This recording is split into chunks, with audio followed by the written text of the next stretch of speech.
Apa kabar hari ini? Baik. Semuanya akan sudah baik-baik ya.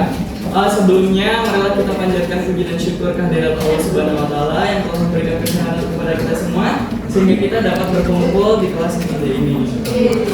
Jadi akan baik. Sebelum kita mulai masuk ke materinya, izinkan kami untuk memperkenalkan diri kami masing-masing. Perkenalkan, aku Devi Asidki sebagai pemateri pertama.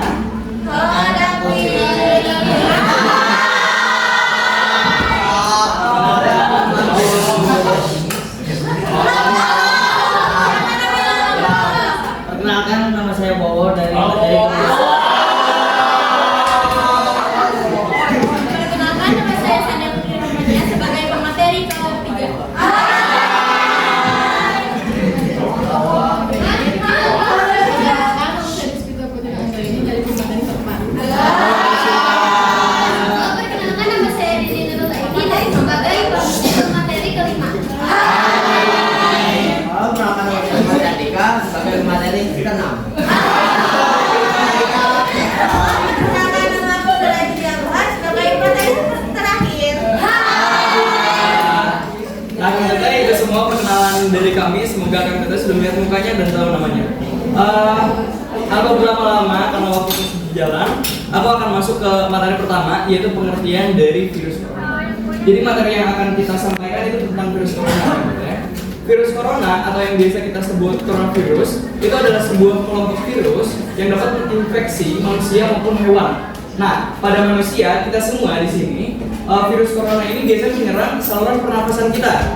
Dimulai dari yang ringan, kayak misalnya flu biasa, sampai yang berat. Nah, kita semua yang berat ini dibagi dua lagi. Aku akan menyampaikan dua materi. Yang pertama itu tentang SARS. Ada yang pernah dengar SARS? SARS itu kepanjangannya Severe Acute Respiratory Syndrome. Nah, SARS ini akan pertama kali muncul itu di negara China pada tahun 2002. Nah, diingat ya, kita nanti ada banyak di China 2002. Nah, akan virus ini atau penyakit ini pertama ditularkan itu pertama dari hewan dulu. Dari hewan. Itu namanya musa luwak. Akan udah nggak sih sama yang namanya luwak wedok. Pertama dari musa luwak, terus ke manusia. Nah, dari manusia ini menyebar jadi manusia. Nah, itu tentang SARS. Yang kedua, itu ada yang namanya MERS. MERS. Itu panjangannya Middle East Respiratory Syndrome. Nah, ini pertama kali muncul itu di negara Arab Saudi. Jauh dong dari Cina, Arab Saudi jauh banget. Nah, di Arab Saudi itu ditemukan pada tahun 2012. Ingat ya? Oke. Nah, karena yang bisa tebak gak? Ini juga penyakit ini pertama menular itu dari hewan dulu. Ada yang bisa jawab gak? Hewan apa? Yang khas sama. Nah, bener. Hewan siapa? Teponi. Oke, betul kata Teponi. Itu dari unta dulu, baru menyebar ke manusia. Nah, dari manusia ini menyebar lagi ke manusia yang lain gitu kan. Nah, akan SARS dan MERS itu satu keluarga sama yang namanya coronavirus atau virus corona. Nah, jadi untuk perbedaan, misalnya nanti perbedaan antara MERS dan SARS itu apa sih dalamnya yang katanya satu keluarga sama corona? Nah, akan SARS ini untuk penularannya itu lebih tinggi, jadi gampang menular, mudah menular. Tapi angka kematiannya itu rendah. Kalau MERS ini kebalikannya, jadi menularnya itu sedikit, susah menular, tapi kematiannya tinggi karena ini tuh mematikan. Jadi kalau ada orang yang terkena penyakit MERS ini dapat dipastikan dia akan meninggal. Jadi mungkin itu sekian yang bisa Devi sampaikan tentang pengertian virus corona dan kedua penyakit berat tersebut. Selanjutnya akan dilanjutkan oleh pemateri kedua yaitu Becky Wibowo, teman kita semua. Becky Wibowo, waktu yang tepat Devi. Halo semuanya. Saya ingin menjelaskan usul-usul dari sejarah dan virus. Usul-usul sejarah virus. Satu, virus corona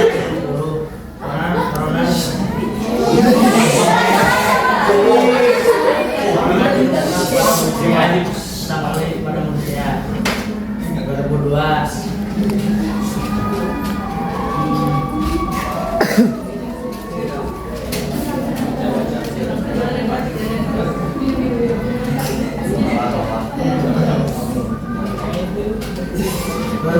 muncul SARS-CoV menyebabkan wabah SARS. 2012 munculnya MERS-CoV menyebabkan MERS. Terus 2019 ditemukan SARS-CoV-2 diwabahkan di Tiongkok penyebab COVID-19. Sekian dari saya akan dituliskan untuk pengertian ketiga. Sebenarnya aku akan memperjelas lagi apa yang disampaikan oleh Bobo. Jadi tadi Bobo bilang pada tahun 1960 itu corona pertama kali ditemukan oleh manusia tahun 1960. Oke, jelas ya. Lalu 2002 itu muncul lagi namanya SARS yang tadi SARS-CoV-2 itu menyebabkan wabah SARS. Nah, SARS ini berarti munculnya 2002 dan menyebabkan wabah SARS ini tahun 2002. Ya, ada dua. Yang ketiga, pada tahun 2012 ini muncul MERS. Nah, yang tadi MERS-CoV aja menyebabkan wabah MERS. Jadi pada tahun 2002 itu SARS, 2012 itu ada MERS. Nah, yang terakhir itu yang baru saja kemarin 2019 itu namanya COVID-19. Jadi ada empat apa ya disebutnya ya. Jadi ada 1960, 2002, 2012 sama 2019. Oke. Halo Kang Teteh. Saya di sini akan menjelaskan tentang gejala COVID-19 atau infeksi SARS-CoV-2 yang dapat menimbulkan gejala ringan sampai berat, diantaranya ada demam, batuk kering, sakit tenggorokan, lelah, nyeri otot, dan diare. Sekian penjelasan dari saya, itu adalah gejala dari coronavirus. Sekian, terima kasih. Halo Pak Teteh. Saya mau menjelaskan cara menularnya virus corona. Satu, pencegahan air liur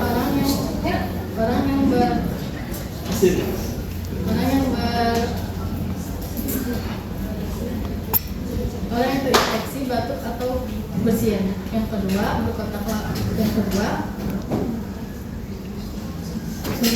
bersentuhan dengan permukaan yang berkontaminasi. Yang ketiga, kontak langsung dengan orang yang sakit. Terima kasih. Selanjutnya ke materi kelima. Halo Kang Teteh. Di sini aku menjelaskan tentang pencegahan virus corona. Pencegahan virus corona untuk menjaga penularannya. Jadi pertama itu mencuci tangan memakai sabun minimal 20 detik. Kedua, menggunakan masker di tempat umum. Ketiga, menjaga jarak minimal 1 meter. Keempat, hindari kerumunan.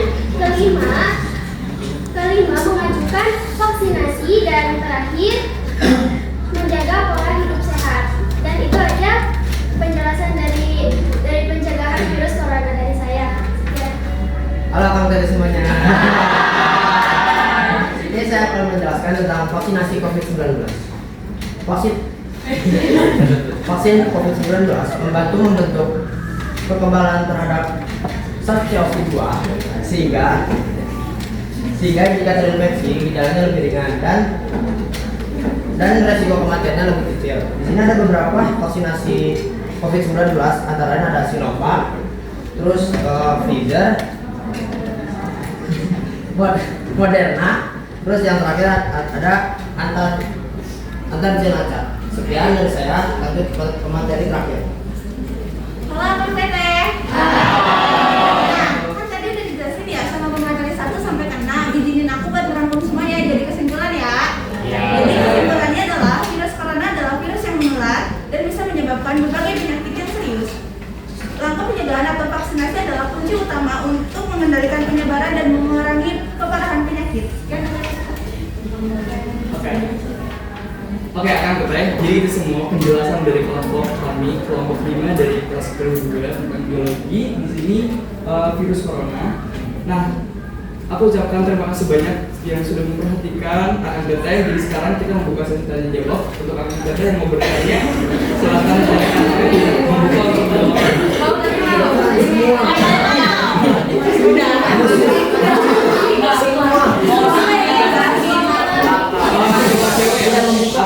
Boleh dari orang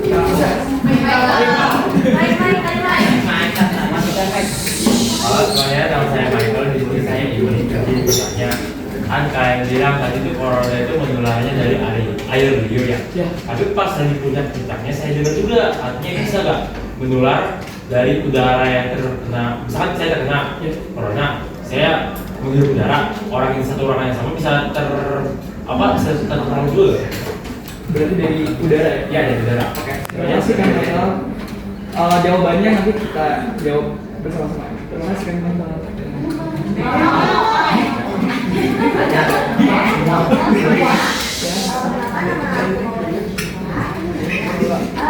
Biasanya tadi disebutin ya sama Lutfi sama gue itu kalau COVID-19 itu ada beberapa muncul pas tahun 2002 sampai sama tahun 2012. Nah kemarin udah ada kan 2019 tuh. Nah aku pengen nanya, kan terus gejalanya itu kan sama kayak virus-virus sebelumnya tuh, kayak virus influenza dan lain sebagainya kan. Nah kenapa waktu pas tahun 2019 itu bisa sebanyak itu, bahkan bisa apa sih disebut apa namanya, pokoknya sampai krisis banget lah di dunia tuh, kenapa gitu, padahal dari gejalanya aja mirip sama virus-virus yang udah ada gitu. Apakah virus yang kemarin tahun 2019 itu bermutasi atau apa? Terima kasih. Sama-sama, pertanyaan sangat bagus. Dari tes siapa? Maura. Oke, terima kasih dan Maura. Oke, akan kita izinkan kami untuk berdiskusi terlebih dahulu. Nanya Mardika.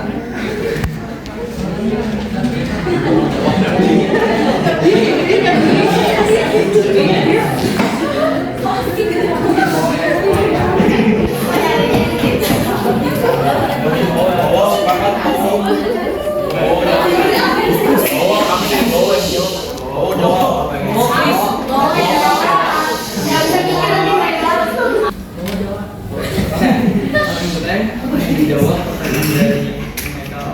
Jadi ke Kang Michael nanti tentang lewat udara. Nanti Kang Michael lewat udara itu di dalam virus dokter itu disebutnya aerosol.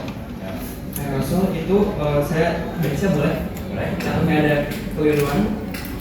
Aerosol partikel sangat kecil, kurang dari 5 UM yang bisa melayani udara cukup lama, bahkan berjam-jam dalam ruangan tertutup. Ketika orang yang terinfeksi batuk, bersin, bicara, atau bernafas, virus SARS-CoV-2 menyebabkan COVID-19.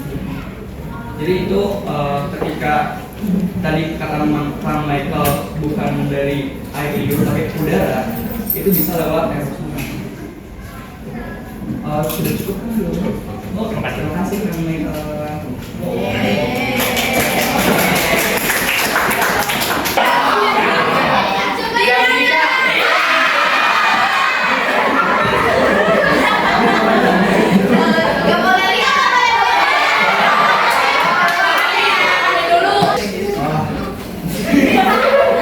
Bisa menjadi luka besar. Yang pertama yaitu masa inkubasi cukup panjang selama 2-14 hari. Orang bisa terinfeksi tapi belum merasa sakit sehingga tetap beraktivitas dan tanpa sadar menularkan. Yang kedua, penularan sebelum gejala muncul berada dengan SARS 2003, di mana orang baru sadar ketika sakit parah COVID-19 bisa menular sejak gejala ringan atau bahkan tanpa gejala. Yang ketiga, varian bermutasi cepat. Virus SARS-CoV-2 sering mengalami mutasi, contoh Delta, Omicron, yang membuat lebih mudah menular dibanding versi awalnya.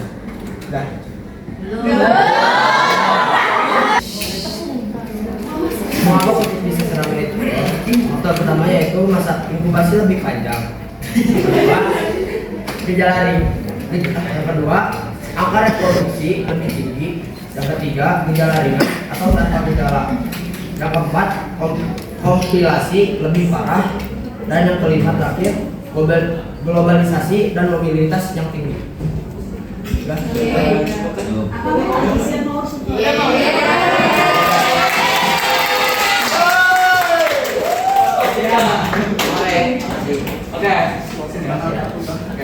Akan kata semua, itu semua pengertian dari virus corona yang sudah kami presentasikan. Terima kasih atas waktunya, atas perhatiannya. Semoga waktu yang akan kita berikan hari ini bisa dibalas oleh Allah. Oke. Sekian kami tutup presentasi dari kami.